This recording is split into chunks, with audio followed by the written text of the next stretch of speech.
Вы смотрите «Актуальное интервью», в студии Надежда Саханская. Здравствуйте. С каждым годом в Якутии увеличивается количество неравнодушных и активных граждан. Растет число интересных социальных, патриотических и культурных проектов, участвующих в конкурсах грантов. Таким образом, социально ориентированные некоммерческие организации отзываются на самые актуальные потребности. О конкурсах на гранты главы Якутии мы сегодня и поговорим. Наш гость в студии Андрей Сосновский, заместитель министра по делам молодежи и социальным коммуникациям Республики Саха. Андрей Александрович, добрый день. Здравствуйте. Когда планируется объявление нового конкурса грантов главы для НКО и, возможно, какие ключевые изменения были введены в этом году? Мы планируем объявить конкурс для наших некоммерческих организаций в конце июня месяца, то есть уже, по идее, вот-вот. И, конечно же, это связано с тем, что в этом году есть ряд изменений, которые заставили нас лучше подготовиться к этому конкурсу и проработать ряд моментов. Самое главное, наверное, что в этом году будет новый портал, вернее, электронная система, электронный бюджет, на который будут проходить все субсидии, все грантовые конкурсы. И, собственно, наш грантовый конкурс тоже переезжает туда.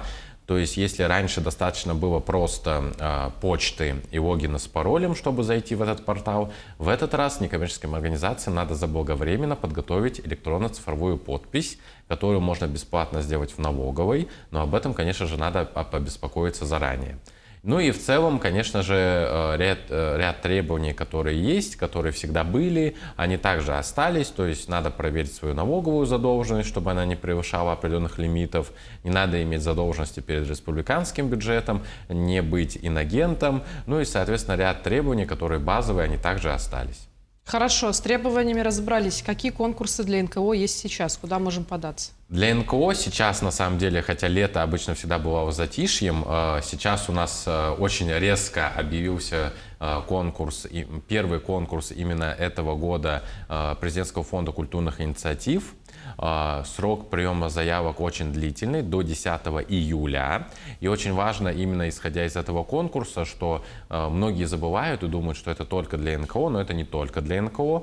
Могут участвовать даже индивидуальные предприниматели, бюджетные учреждения, за исключением казенных. То есть там довольно-таки очень широкий перечень участников, и этот конкурс интересен именно для тех, кто интересуется культурой, искусством, креативными индустриями, креативной экономикой. На самом деле там множество направлений, и, конечно же, есть и патриотические направления. Вот. Ну и, конечно же, Росмолодежь. Росмолодежь летом обычно всегда объявляет микрогранты. Ну, это второй их конкурс. В прошлом году летом они тоже объявляли его. В этом году они увеличили лимит микрогранта. Можно подать заявку до 300 тысяч. От 5 до 300 тысяч любой молодой человек от 14 до 35 лет может подать эту заявку и, в принципе, успешно принять участие в грантовом конкурсе. Сроки приема заявок тут до 30 июня.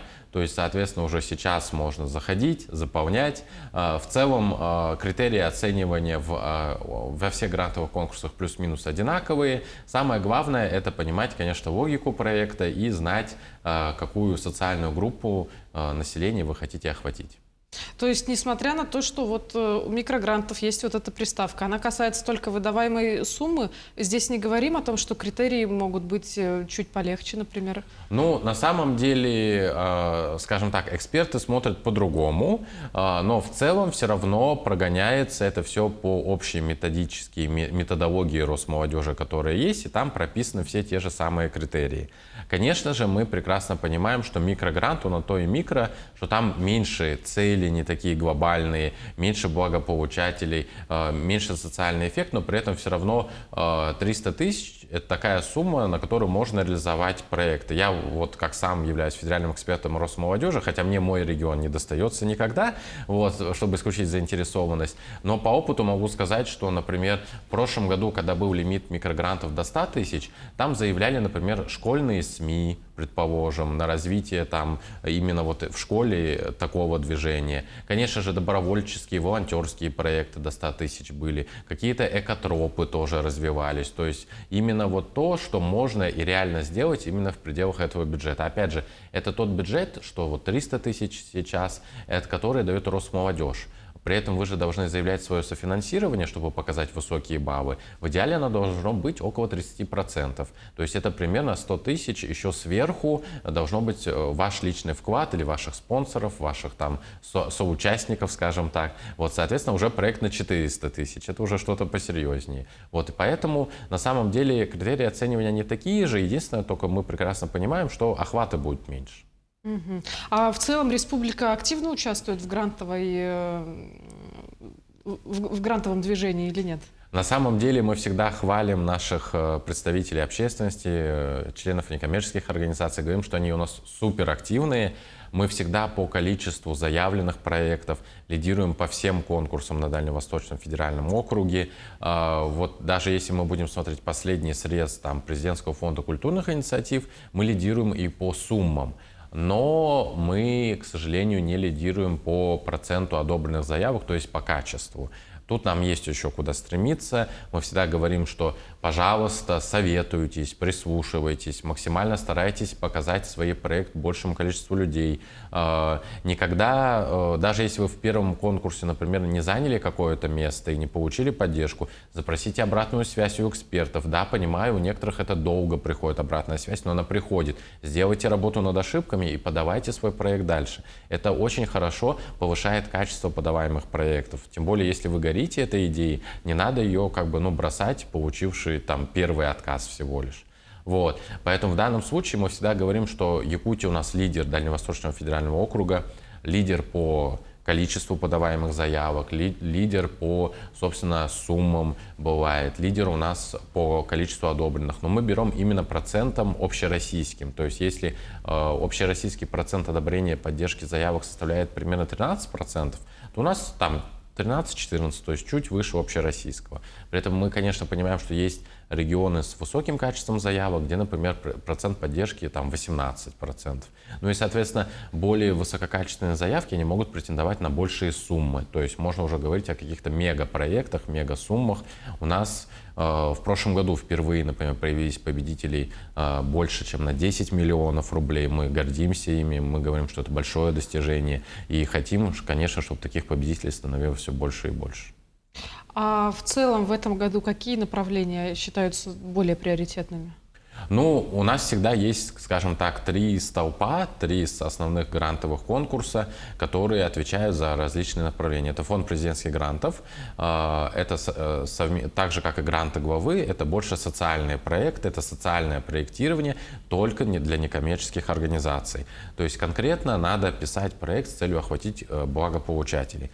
Президентский фонд культурных инициатив, как я уже говорил, это про креативную экономику, креативную культуру, различные индустрии и сочетание их с патриотикой, например, или с сохранением родных языков. У нас есть победители там, которые сохраняли как раз языки коренных малочисленных народов Севера, например. Вот. И, естественно, Росмолодежь. В этом году, например, впервые Росмолодежь выделили сумму именно на грантовый конкурс Мусустара, итоги которого мы недавно подводили. Да. У нас есть 10 победителей, которые получили свои суммы, и ребята будут в течение года реализовывать эти проекты. 10 победителей у нас есть, и мы, конечно, очень надеемся, что будет ежегодное выделение средств именно в рамках грантового конкурса именно на Мусустар. Вот. Это, естественно, еще 2 сезона заочных конкурсов. И, конечно же, это микрогранты, о которых я сейчас сказал. Ну и вся линейка 10 федеральных форумов 10 федеральных форумов Росмолодежи, всегда внутри есть грантовые конкурсы.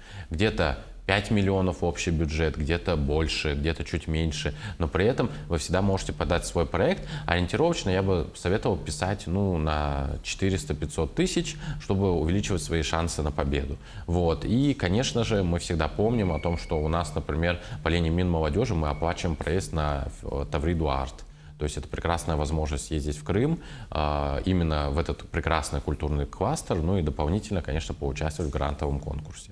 Вот. Ну и мы не забываем и всегда помним о том, что у нас есть прекрасный опыт участия в частных благотворительных фондах, таких как фонд Потанина, например, фонд Харасхав у нас благодаря этому построил свой молодежный центр. Фонд Тимченко, прекрасный фонд, который занимается как раз поддержкой малых территорий. То есть, фактически это вся Якутия, кроме Якутска, который по параметрам не подходит именно под малую территорию. Все остальные поселения, маленькие наследия могут участвовать в этом конкурсе.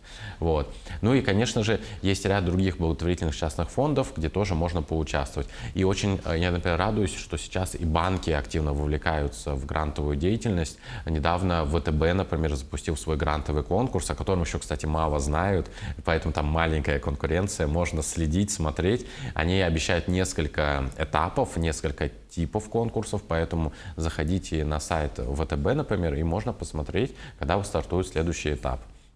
Про него знают не все. Или, например, в этом году у нас отдельный конкурс грантовый запустила уполномоченная по правам ребенка в Российской Федерации. Там тоже, благодаря тому, что конкурс относительно новый, свежий, про него не все так широко знают. И там конкретно, конечно же, из-за специфики участвуют проекты, которые направлены на развитие успешного ребенка, успешного детства и, собственно, там профилактику социального сиротства.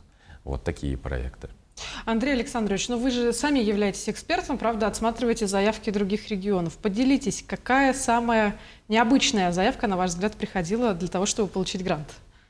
Ой, хороший вопрос на самом деле. Необычное в плане того, что хочется вот поддержать. Меня цепляют такие заявки, вдохновляют, которые связаны непосредственно с... Когда смотришь видеовизитку, ты видишь, как горят глаза человека, как он живет этим проектом, и что именно хочется реализовать и поддержать его инициативу вместе с ним. Я, например, очень сильно запомнил проект, который направлен был в Московской области на непосредственно социализацию подростков, оставшихся в трудной жизненной ситуации, по именно экотуризму, эко-волонтерству. Это был такой яркий проект, потому что там реально и в видеовизитке, и в самом чувствовалась именно рука ребят. То есть сами ребята были активно вовлечены в весь процесс, то есть проект уже был с опытом, им, чтобы перейти на следующий этап, необходима была грантовая поддержка.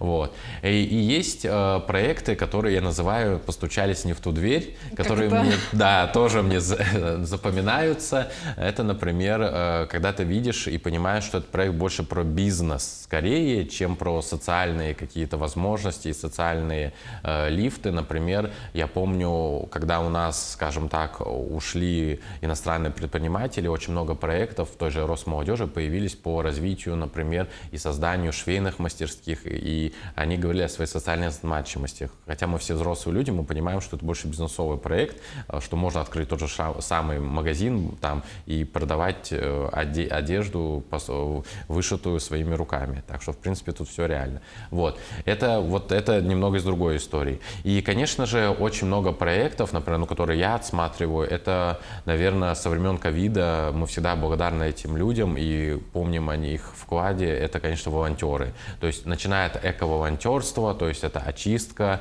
рек, очистка прибрежных территорий, заканчивая, конечно, это волонтерство, которое связано непосредственно со связью поколениями. И такие проекты тоже трогают душу, когда, например, был прекрасный проект, по-моему, в Хабаровске, когда сирот, детей, которые остались без родителей, их связывали и наставляли люди старшего поколения. Такие, конечно, проекты очень трогают и вызывают большое желание их поддержать. Я думаю, что наши зрители возьмут на заметку. Андрей Александрович, большое спасибо, что нашли для нас время, поделились полезной, интересной информацией. Приходите к нам еще. Спасибо. Напомню, вы смотрели актуальное интервью. До встречи в эфире.